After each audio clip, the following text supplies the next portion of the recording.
orang takut bila simpan emas, takut emas mereka hilang. Ada juga yang tahu pasal barang kemas saja.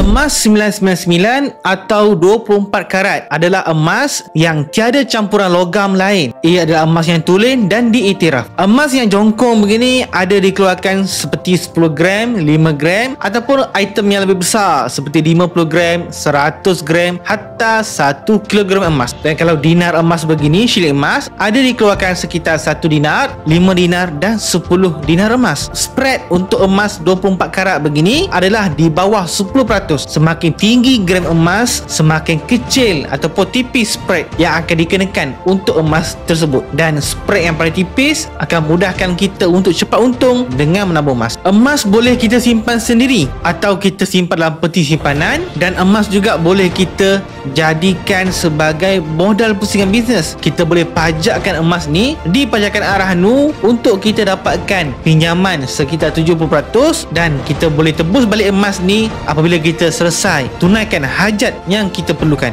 Saya dah pinkan video di bahagian atas cara nak bermula menabung emas. Ada orang takut bila simpan emas, takut emas mereka hilang. Ada juga yang tahu pasal barang kemas saja, tapi mereka tak tahu pasal global dengan dinar begini. Cara paling selamat adalah tuan-puan boleh belajar dulu menabung di akaun emas Gap Public Gold. Tuan-puan boleh menabung serendah 1 gram ataupun dengan nilai RM100. Menabung sikit-sikit, kemudian tuan-puan boleh keluarkan emas fizikal begini dan simpan di tangan. Antara syarikat yang saya boleh sarankan kepada tuan-puan yang lebih 17 tahun beroperasi di Malaysia, sekarang syarikat tersebut telah mempunyai lebih 1.8 juta rakyat menabung emas bersama syarikat tersebut. Ia adalah syarikat emas Public Gold, pengeluar emas terbesar di Malaysia. Kalau tuan-puan nak tahu info lanjut, boleh komen di bahagian bawah. Saya akan cuba jawab soalan tuan-puan.